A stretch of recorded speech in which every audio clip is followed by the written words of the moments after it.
우리는 기도를 드릴 때마다 하나님께서 바로 응답해 주시기를 기대합니다. 마음속에 간절한 소원이 있기에 그 응답을 빨리 받고 싶어 하는 것은 당연한 일입니다. 그러나 하나님은 우리의 기도를 들으시면서도 때로는 바로 응답하지 않으시고 그 기다림 속에서 우리를 다루시고 준비시키십니다. 응답 이전의 시간은 헛된 지체가 아니라 하나님의 손길이 더 깊이 역사하는 중요한 과정입니다. 하나님은 응답하시기 전에 우리 마음의 두려움을 다루시고 오래 붙들고 있던 집착을 내려놓게 하시며 잘못된 동기를 점검하게 하십니다. 또한 그 과정 속에서 새로운 소망을 심어주십니다. 이 말씀은 우리가 응답을 기다리는 동안 낙심하지 않고 그 시간조차 하나님의 은혜로 받아들이기 위해 꼭 필요한 가르침입니다. 첫째, 하나님은 응답하시기 전 우리 안에 두려움을 다루십니다. 사람은 누구나 마음속 깊은 곳에 두려움을 가지고 살아갑니다. 앞으로의 미래에 대한 두려움, 해결되지 않은 문제에 대한 불안, 내가 원하는 응답이 오지 않을까 하는 초조함이 우리의 마음을 끊임없이 흔듭니다. 그래서 기도하면서도 마음이 온전히 평안하지 못하고 하나님께 맡긴다고 고백하면서도 다시 걱정 속으로 돌아가곤 합니다. 그러나 하나님은 응답하시기 전에 먼저 우리의 두려움을 만지시고 다루십니다. 왜냐하면 두려움은 하나님을 신뢰하지 못하게 만들고 그분의 응답을 제대로 누리지 못하게 하기 때문입니다. 두려움은 우리의 시선을 왜곡합니다. 하나님의 약속보다 현실의 문제를 더 크게 보게 하고 주님의 능력보다 내 약함을 더 크게 느끼게 만듭니다. 그래서 하나님은 기도에 응답하시기 전 먼저 우리의 마음에서 두려움을 제거하기 원하십니다. 두려움을 다루지 않은 채 응답을 주시면 우리는 그 응답조차 감사히 누리지 못하고 또 다른 불안에 사로잡히게 될 수 있기 때문입니다. 응답 이전의 기다림은 두려움을 신뢰로 바꾸는 시간입니다. 성경 속 기드온의 이야기를 떠올려 보면 그는 미디안의 압제 속에서 하나님께 부름을 받았을 때 두려움에 가득 차 있었습니다. 자신이 너무 작고 보잘것없다고 생각했기 때문입니다. 그러나 하나님은 바로 전쟁의 승리를 약속하신 것이 아니라 먼저 그의 두려움을 다루셨습니다. 표징을 보여주시고 밤의 적진을 살펴보게 하시며 그의 마음이 담대해지도록 준비하셨습니다. 그리고 두려움이 신뢰로 바뀌었을 때 하나님은 기드온을 통해 놀라운 승리를 이루셨습니다. 이처럼 하나님은 응답을 주시기 전에 우리 마음에 있는 두려움을 먼저 다루시는 분이십니다. 우리의 삶에서도 비슷한 과정을 경험합니다. 어떤 기도 제목을 놓고 간절히 부르짖을 때 하나님은 때로는 바로 응답하지 않으시고 기다리게 하십니다. 그 시간 속에서 우리는 불안해하고 흔들리지만 기도를 멈추지 않고 하나님께 나아갈 때 조금씩 평안을 경험하게 됩니다. 하나님은 성령을 통해 우리의 두려움을 위로하시고 말씀을 통해 확신을 주시며 환경을 통해 우리의 마음을 단련하십니다. 그러면서 응답이 오기 전 이미 우리의 마음이 달라지고 하나님을 더 신뢰하는 자리로 나아가게 됩니다. 두려움을 다루는 과정은 결코 쉬운 시간이 아닙니다.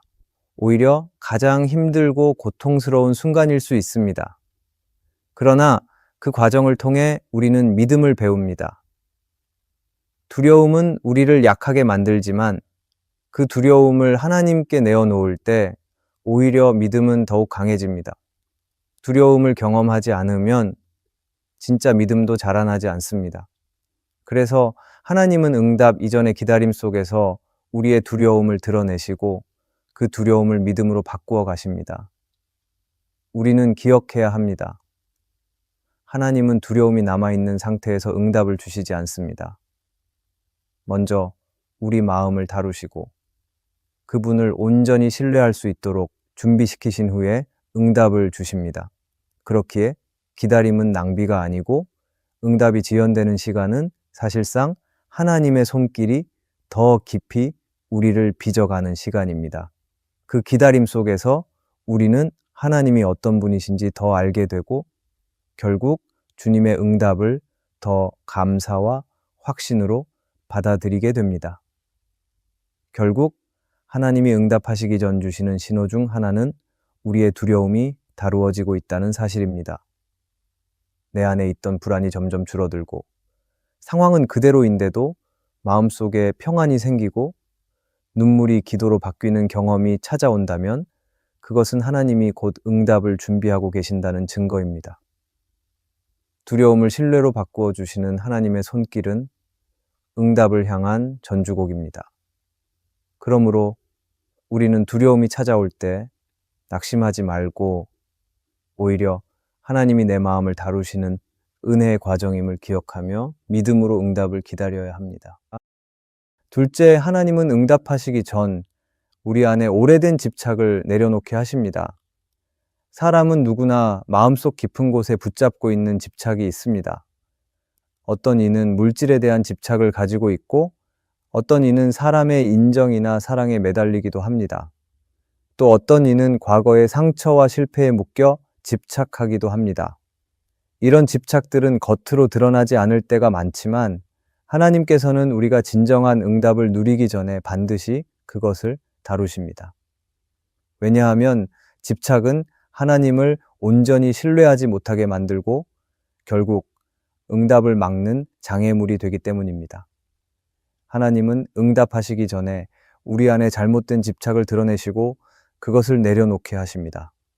집착은 겉보기에는 작은 문제 같아 보이지만 사실은 마음의 뿌리 깊은 곳에 자리 잡고 있어서 쉽게 놓아지지 않습니다.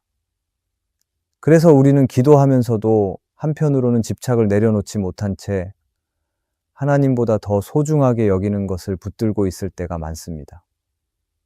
하지만 하나님은 우리가 붙들고 있는 것을 내려놓기 전에는 진정한 응답을 주시지 않으십니다. 왜냐하면 응답은 하나님께서 주시는 선물이지만 집착이 남아있는 상태에서는 그 선물을 온전히 감사하며 받을 수 없기 때문입니다. 그러므로 하나님은 기다림의 시간 속에서 우리의 집착을 드러내시고 그것을 깨닫게 하시며 결국 내려놓을 수 있는 은혜를 주십니다. 성경 속에서 아브라함은 그 대표적인 인물입니다. 그는 오랜 세월 동안 기다린 아들 이삭을 너무도 사랑했습니다. 그러나 하나님은 아브라함의 마음속 깊은 집착을 보셨습니다. 그래서 모리아 산에서 아들을 바치라는 명령을 통해 아브라함의 집착을 다루셨습니다. 아브라함은 순종을 통해 결국 이삭을 내려놓았고 하나님은 그 순종을 기뻐하시며 그에게 더 큰 축복을 주셨습니다. 하나님은 아브라함이 아들을 내려놓은 순간 오히려 그 아들을 지켜주셨고 더 큰 믿음의 조상으로 세워주셨습니다. 이것은 하나님께서 응답하시기 전 집착을 내려놓게 하시는 과정을 잘 보여줍니다. 우리의 삶에서도 하나님은 다양한 방법으로 집착을 다루십니다. 때로는 우리가 의지하던 것이 무너지는 경험을 하게 하십니다. 내가 붙들던 관계가 끊어지거나 내 힘으로 해결할 수 없다는 사실을 깨닫게 되는 상황에 놓이기도 합니다. 그때 우리는 절망처럼 느낄 수 있지만 사실은 하나님이 집착을 끊어내시는 은혜의 과정일 수 있습니다. 내가 붙들던 것을 내려놓을 때 비로소 하나님을 더 단단히 붙들 수 있기 때문입니다. 하나님은 우리가 그분을 대신할 어떤 것도 마음에 두지 않기를 원하시고 오직 하나님만 의지하는 자리로 이끌어 가십니다. 집착을 내려놓는 과정은 결코 쉽지 않습니다. 오래 붙잡고 있었기에 놓으려 하면 아프고 두렵습니다. 그러나 하나님께서는 그 고통의 순간을 통해 우리를 자유롭게 하십니다. 집착을 내려놓으면 마음이 비워지고 그 빈자리를 하나님이 채우십니다. 하나님이 주시는 평안과 기쁨이 우리를 새롭게 하고 결국 응답을 받아 누릴 준비가 됩니다. 집착을 붙들고 있을 때는 몰랐던 하나님의 은혜가 내려놓는 순간부터 흘러 들어옵니다. 하나님은 우리가 집착을 내려놓을 수 있도록 말씀으로, 기도로, 그리고 때로는 환경을 통해 역사하십니다. 말씀을 들을 때 마음이 찔리게 하시고, 기도하는 중에 내가 무엇에 매여 있는지를 깨닫게 하십니다. 또 환경 속에서 나의 한계를 보게 하시며 하나님만 의지하게 이끄십니다. 결국 하나님은 우리가 붙들던 것을 내려놓도록 이끌어 주시고 그 과정을 통해 우리의 믿음을 더 깊이 하십니다. 그러므로 응답을 기다리는 동안 내가 무엇에 집착하고 있는지를 돌아보는 것이 중요합니다. 하나님보다 더 소중하게 붙들고 있는 것이 있는지, 응답보다 더 집착하는 것이 있는지 점검해야 합니다. 하나님은 그것을 내려놓게 하실 때 비로소 우리의 기도를 응답하시고 그 응답을 통해 더 큰 은혜를 누리게 하십니다. 결국 응답 이전에 집착을 내려놓게 하시는 것은 우리를 힘들게 하려는 것이 아니라 더 온전하게 하시려는 하나님의 사랑입니다. 내가 내려놓을 때 하나님은 더 좋은 것을 주시고 내가 비워낼 때 하나님은 더 충만히 채워주십니다. 그러므로 기다림 속에서 집착을 다루실 때 두려워하지 말고 그 과정을 신뢰하며 하나님의 손길에 자신을 맡겨야 합니다. 하나님은 반드시 우리 안에 집착을 다루신 후 가장 선한 응답을 주십니다. 셋째, 하나님은 응답하시기 전 잘못된 동기를 점검하게 하십니다. 기도는 하나님과의 대화이며 우리의 마음을 하나님 앞에 드러내는 시간입니다. 그러나 사람의 마음은 언제나 온전하지 않기에 기도 속에도 자기 중심적인 동기나 욕심이 스며들 때가 있습니다. 우리는 하나님께 응답을 원한다라고 고백하지만 그 속을 들여다보면 하나님의 영광보다 내 만족을 더 추구하거나 다른 사람 앞에 드러날 결과를 바라는 마음이 자리할 때가 있습니다. 하나님은 응답하시기 전 이런 잘못된 동기를 반드시 점검하게 하십니다. 그분은 우리의 기도를 외면하지 않으시지만 동기를 바로잡으시며 응답을 받을 준비가 되도록 다루십니다. 잘못된 동기는 기도의 방향을 흐리게 만듭니다.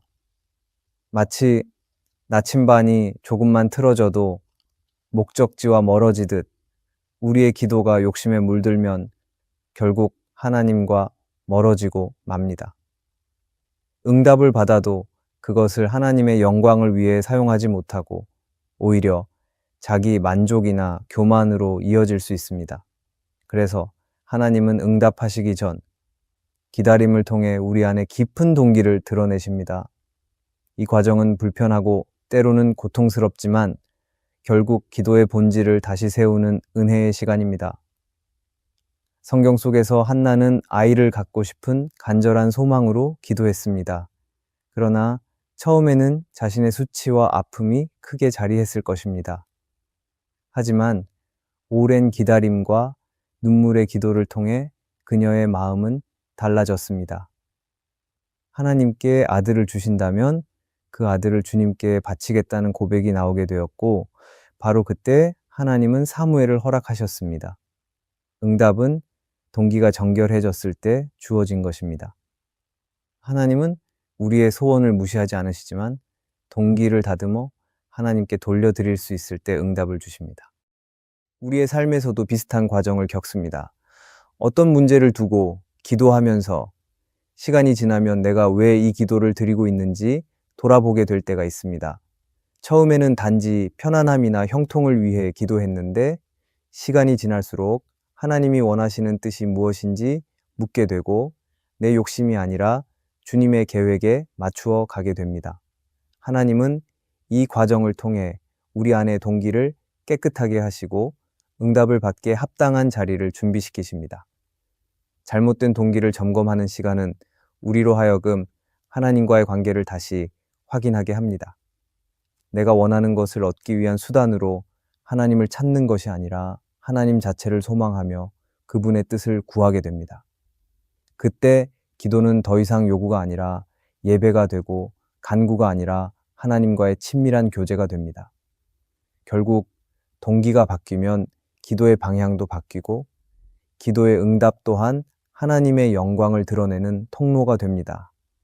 하나님은 종종 우리의 동기를 점검하시기 위해 기도의 응답을 늦추십니다. 우리는 지연이라고 생각하지만 사실은 준비의 과정입니다. 기다림 속에서 우리는 점점 내 욕심이 아니라 하나님의 뜻을 찾게 되고 응답보다 하나님 자신을 더 갈망하게 됩니다. 그 순간 우리는 이미 응답의 중심으로 들어가 있는 것입니다. 응답은 단지 결과가 아니라 그 과정 속에서 마음이 정결하게 변화된 상태 자체가 응답의 일부이기 때문입니다. 따라서 응답 이전의 시간에 내가 왜 이 기도를 하고 있는지를 돌아보는 것은 매우 중요합니다.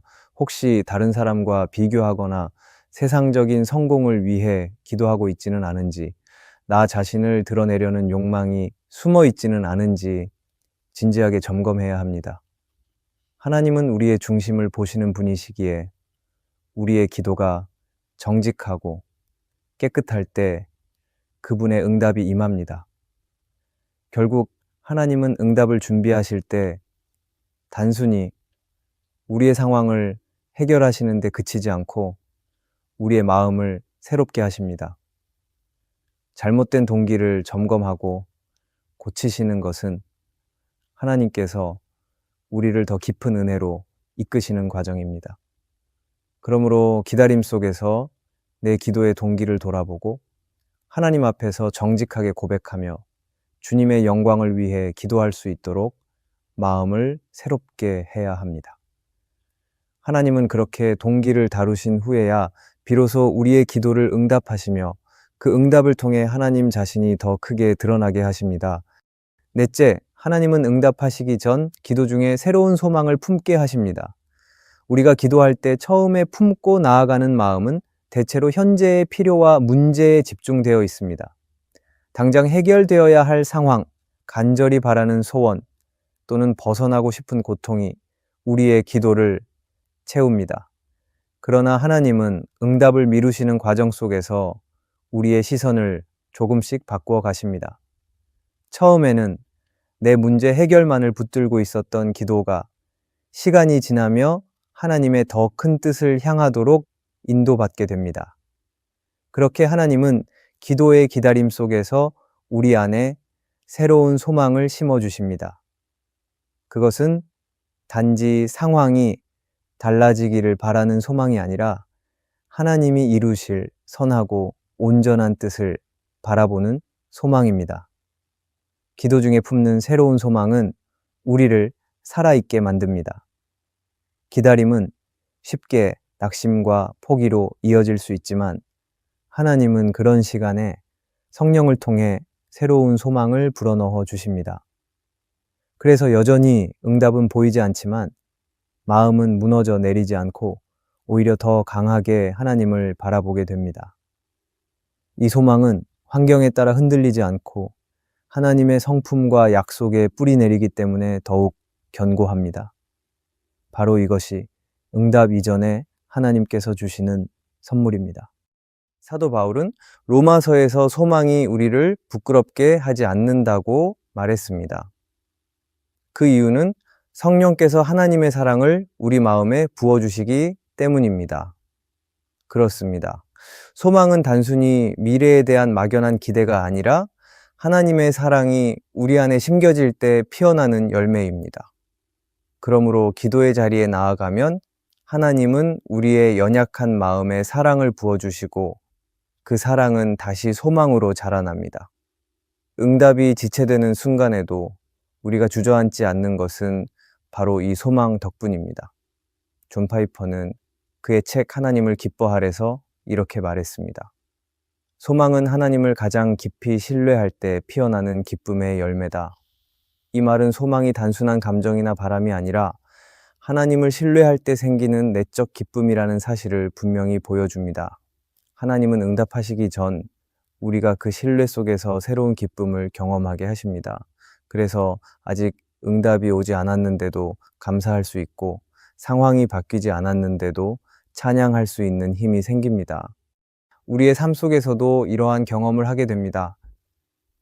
어떤 기도 제목을 놓고 오래 기다리다 보면 처음에는 지치고 힘들지만 시간이 흐를수록 마음이 조금씩 달라지는 것을 느낍니다. 하나님이 주시는 위로로 인해 불안 대신 평안이 자리하고 절망 대신 희망이 생깁니다.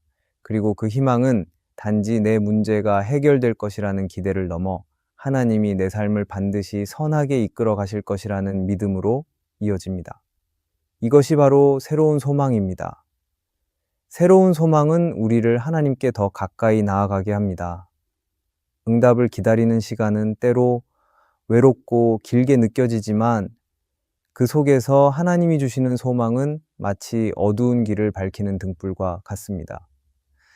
소망이 있는 사람은 포기하지 않고 끝까지 인내하며 결국 하나님이 이루실 응답을 기대합니다. 소망은 미래를 향한 눈을 열고 현재의 고통을 견디게 하며 결국 믿음을 지키게 합니다. 그러므로 응답이 지연될 때 우리는 낙심하지 말아야 합니다. 그 시간은 하나님이 우리 안에 새로운 소망을 심으시는 과정입니다. 그 소망이 깊어질수록 우리는 하나님의 응답을 더 큰 감사로 맞이할 수 있고 응답이 오지 않아도 이미 하나님이 주시는 은혜로 만족할 수 있습니다. 하나님은 반드시 우리의 기도를 들으시고 응답하시지만 그 전에 우리 마음속에 소망을 심으셔서 더 큰 은혜를 준비하십니다. 결국 하나님이 응답하시기 전에 우리에게 주시는 가장 귀한 신호 중 하나는 새로운 소망입니다. 상황은 그대로인데도 마음의 평안이 찾아오고 불가능해 보이던 자리에서도 하나님이 하실 일을 기대하게 되는 마음이 생긴다면 그것은 하나님이 이미 응답을 준비하고 계시다는 증거입니다. 하나님은 기다림 속에서 우리를 포기하게 하지 않으시고 오히려 소망으로 다시 일어서게 하십니다. 그러므로 우리는 기도의 자리에서 낙심하지 않고 그 소망을 붙들며 끝까지 믿음으로 나아가야 합니다. 하나님은 우리의 기도를 외면하지 않으시고 응답하시기 전에 반드시 우리를 다루시며 준비시키십니다. 두려움을 신뢰로 바꾸시고 오래된 집착을 끊어내시며 잘못된 동기를 정결하게 하시고 새로운 소망을 심어주십니다. 그러므로 기다림의 시간은 낭비가 아니라 하나님께서 우리를 더 깊이 빚어가시는 은혜의 시간입니다. 우리는 이 과정을 믿음으로 받아들이고 끝까지 주님의 손을 붙들어야 합니다. 오늘의 말씀이 은혜가 되셨다면 댓글에 아멘이라고 적어주시면 감사하겠습니다. 여러분들이 남겨주시는 댓글은 정말 큰 힘이 됩니다. 그리고 여러분들이 눌러주시는 좋아요와 구독도 큰 힘이 됩니다. 오늘도 함께 해주셔서 감사합니다. 기도하겠습니다. 주님, 응답을 기다리는 동안 제 마음을 다루어 주시는 은혜를 믿습니다. 두려움 대신 믿음을 붙들게 하시고 집착 대신 주님만 의지하게 하옵소서. 잘못된 동기를 버리고 하나님만 바라보게 하시며 새로운 소망으로 다시 일어서게 하옵소서.